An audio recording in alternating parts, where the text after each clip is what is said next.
ਯੋਮੇ ਮਜ਼ਦੂਰਾਂ ਮਜ਼ਦੂਰ ਡੇ। ਅੱਜ ਛੁੱਟੀ ਕਰੋ, ਘਰ ਬਹਿ ਕੇ ਖਾਓ।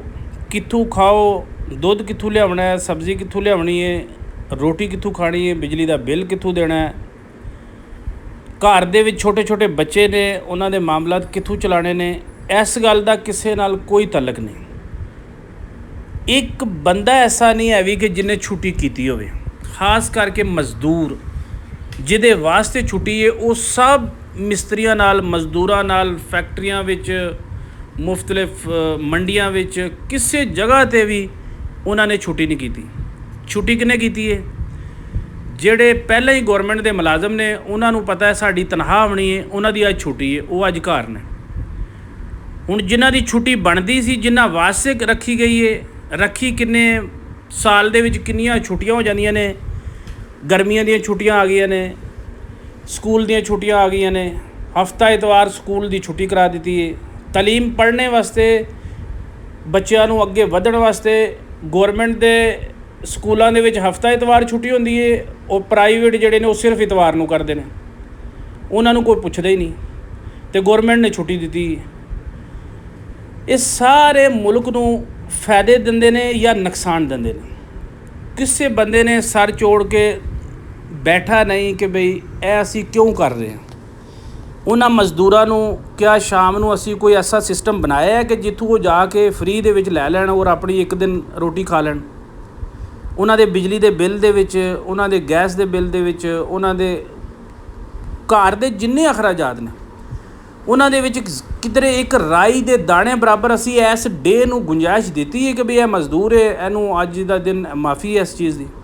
ਨਾ, ਹਰ ਚੀਜ਼ ਦੇ ਵਿੱਚ ਉਹਨੂੰ ਦੂਸਰਿਆਂ ਨਾਲੋਂ, ਜਿਸ ਬੰਦੇ ਕੋਲ, ਜਿਹੜਾ ਬੰਦਾ ਪਹਿਲਾਂ ਹੀ ਖਾਂਦਾ ਪੀਂਦਾ ਨਾ, ਉਹ ਹਸਪਤਾਲ ਜਾਏਦਾ, ਉਹਨੂੰ ਦਵਾਈ ਫ੍ਰੀ ਲੱਭ ਜਾਏਦੀ, ਡਾਕਟਰ ਲਿਖੇ ਦੀ ਉਹ ਜਿਹੜੀ ਅੰਦਰੋਂ ਲੱਭ ਜਾਂਦੀ। ਮਾੜੇ ਬੰਦੇ ਦੀ ਦਵਾਈ ਉਹ ਇੰਝ ਦੀ ਲਿਖੇ ਦਾ ਜੋ ਉਹਨੂੰ ਲੱਭਦੀ ਬਾਹਰੋਂ। ਤੁਸੀਂ ਨਕਲ ਲੈਣ ਜਾਓ, ਤੁਹਾਨੂੰ ਨਕਲ ਨਹੀਂ ਲੱਭਣ ਦੀ। ਥਾਣੇ ਜਾਓ, ਤੁਹਾਡੀ ਕੋਈ ਦਰਖਾਸਤ ਨਹੀਂ ਲੈਣ ਡਿਆ। ਤੁਸੀਂ ਕਿਸੇ ਦਾਇਰੇ ਦੇ ਵਿੱਚ ਟੁਰ ਜਾਓ, ਤੁਹਾਨੂੰ ਲੈਣ 'ਚ ਲੱਗ ਕੇ ਜਦੋਂ ਤੁਹਾਡੀ ਵਾਰੀ ਆਵੇਗੀ ਤਾਂ ਉਹ ਅੱਗੋਂ ਇੱਕ ਨੁਕਸ ਕੱਢ ਦੇਗਾ ਕਿ ਜੀ ਇਹ ਚੀਜ਼ ਲੈਵੋ। ਕੋਈ ਪੁੱਛਣ ਵਾਲਾ ਨਹੀਂ, ਕਿਉਂਕਿ ਮਜ਼ਦੂਰ ਹੈ ਨਾ। ਅਗਰ ਤੁਹਾਡੇ ਤਾਲੁਕ ਹੈ ਨੇ, ਸੋਰਸਸ ਹੈ ਨੇ, ਤੁਸੀਂ ਜਾਣ ਪਛਾਣ ਵਾਲੇ ਹੋ, ਅਤੇ ਫਿਰ ਤੁਸੀਂ ਜਿਹੜੀਆਂ ਚੀਜ਼ਾਂ ਨਹੀਂ ਹੋਣ ਵਾਲੀਆਂ ਉਹ ਕਹਿਣ ਦੇ ਉਹ ਵੀ ਕਰ ਦਿੰਦੇ ਆ। ਤੁਸੀਂ ਬਹੁਤ ਸਾਰੇ, ਤੁਹਾਨੂੰ ਕੁਰਸੀ 'ਤੇ ਬਿਠਾ ਕੇ ਬਾਇਜ਼ਤ ਤੌਰ 'ਤੇ ਉਹਦੇ ਸਾਰੇ ਹੋ ਜਾਣ। ਮੁਲਕ ਦੇ ਵਿੱਚ ਕੋਈ ਐਸੀ ਚੀਜ਼ ਲੈ ਕੇ ਆਓ ਜਿਹਦੇ ਵਿੱਚ ਲੋਕਾਂ ਨੂੰ ਮਹਿਸੂਸ ਹੋਵੇ, ਲੋਕਾਂ ਨੂੰ ਫ਼ਰਕ ਦਾ ਪਤਾ ਲੱਗੇ ਕਿ ਬਈ ਇਹ ਫ਼ਰਕ ਪਿਆ। ਜਿਸ ਤਰ੍ਹਾਂ ਅੱਜ ਤੋਂ 20 ਸਾਲ 50 ਸਾਲ ਪਹਿਲਾਂ ਚੱਲ ਰਿਹਾ ਸੀ, ਉਸ ਤੋਂ ਵੀ ਬਦਤਰ ਕਰ ਦਿੱਤਾ, ਬਜਾਏ ਬਿਹਤਰੀ ਦੀ ਤਰਫ ਜਾਣ ਦੇ ਕਿ ਬਈ ਇਹ ਹੁਣ ਸਹੂਲਤਾਂ ਹੈ ਨੇ ਕਿ ਅਸੀਂ ਕਿਸੇ ਜਗ੍ਹਾ ਦੇ ਉੱਤੇ ਜਾਂਦੇ ਹਾਂ ਅਤੇ ਸਾਨੂੰ ਕੋਈ ਪੁੱਛਦਾ ਕਿ ਇੱਥੇ ਬੋ, ਹਾਂਜੀ ਭਾਅ ਜੀ ਕੰਮ ਕੀ ਹੈ। ਨਾ, ਤੁਸੀਂ 2 ਘੰਟੇ ਖੜ੍ਹੇ ਰਹੋ, ਤੁਹਾਨੂੰ ਕੋਈ ਬੰਦਾ ਨਹੀਂ ਪੁੱਛਣ ਲਿਆ ਜਦ ਤੱਕ ਤੁਸੀਂ ਕੋਈ ਤਾਰਫ ਨਹੀਂ ਕਰਾਉਣਾ। ਤੁਹਾਨੂੰ ਨਹੀਂ ਕੋਈ ਕਹਿਣ ਲਿਆ ਕਿ ਤੁਸੀਂ ਕਿੱਧਰ ਆਏ ਹੋ, ਵੀ ਮੁਲਾਕਾਤ 'ਤੇ ਆਏ ਹੋ, ਸਾਨੂੰ ਮਿਲਣ ਆਏ ਹੋ, ਸਾਡੇ ਤੋਂ ਉੱਧਰ ਗਏ ਸੋ, ਕਿਉਂ ਸਾਡੇ ਦਫ਼ਤਰ ਵਿੱਚ ਫਿਰਦੇ ਹੋ ਪਏ। ਨਾ, ਕੋਈ ਬੰਦਾ ਨਹੀਂ ਪੁੱਛਣ ਲਿਆ। ਤੁਸੀਂ ਖੁਦ ਸਿਰ ਦੇਣਾ ਵਿੱਚ। ਅਗਰ ਤੁਸੀਂ ਕੋਈ ਦੇ ਦਿੱਤਾ ਹੈ, ਭਾਵੇਂ ਉਹ ਅੰਦਰ ਖਾਤੇ ਦਿੱਤਾ ਹੈ ਅਤੇ ਭਾਵੇਂ ਜ਼ਾਹਰੀ ਤੌਰ 'ਤੇ ਦਿੱਤਾ ਹੈ ਅਤੇ ਭਾਵੇਂ ਤਲਕ ਵਧਾਏ ਨੇ, ਅਤੇ ਫਿਰ ਤੁਹਾਨੂੰ ਕੋਈ ਬੰਦਾ ਪੁੱਛੇਗਾ ਕਿ ਵੀ ਠੀਕ ਹੈ ਬਹਿ ਜਾਓ, ਫਿਰ ਵੀ ਤੁਹਾਨੂੰ ਟਾਈਮ ਦਿੱਤਾ ਜਾਏਗਾ। ਅੱਜ ਛੁੱਟੀ ਹੈ, ਬਸ ਛੁੱਟੀ ਨੂੰ ਹਰ ਬੰਦਾ ਰਿੜਕਦਾ ਪਿਆ ਕਿ ਬਈ ਛੁੱਟੀ ਹੈ। ਉਹ ਛੁੱਟੀ ਕਿਸ ਵਾਸਤੇ? ਛੁੱਟੀ ਕਿਹਨਾਂ ਵਾਸਤੇ?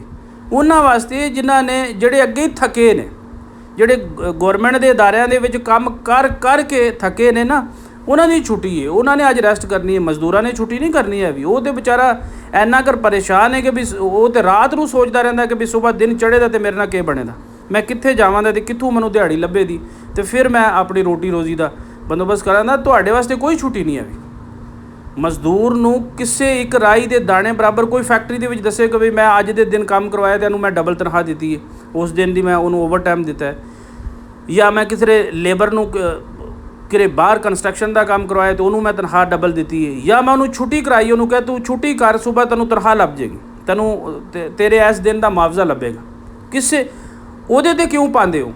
ਤੁਸੀਂ ਗੌਰਮੈਂਟ ਨੂੰ ਦੇਖੋ ਕਿ ਗੌਰਮੈਂਟ ਨੇ ਅੱਜ ਕਿੰਨੀਆਂ ਸਹੂਲਤਾਂ ਦਿੱਤੀਆਂ ਨੇ ਕਿ ਅੱਜ ਦੇ ਦਿਨ 'ਚ ਫਲਾਣੇ ਬੰਦੇ ਨੂੰ ਇਹ ਸਹੂਲਤਾਂ ਨੇ, ਉਹ ਜਾਏ ਆਪਣੀ ਸਹੂਲਤ ਲਈ। ਖਾਲੀ ਛੁੱਟੀ ਘਰੋਂ ਖਾ ਕੇ ਕੌਣ ਕਰੇ? ਫਿਰ ਇੰਨੀਆਂ ਕਰ ਮੁਸ਼ਕਲਾਂ ਬਣਾ ਦਿੱਤੀਆਂ ਨੇ, ਇੰਨੀਆਂ ਕਰਕੇ ਅਸੀਂ ਤਾਂ ਦਿਨ ਰਹਿ ਗਿਆ, ਅਸੀਂ ਤਾਂ ਰਾਤ ਨੂੰ ਵੀ ਕੰਮ ਕਰੀਏ ਅਤੇ ਤਾਂ ਜਾ ਕੇ ਟੁੱਕਰ ਟੁਰਦਾ ਪਿਆ।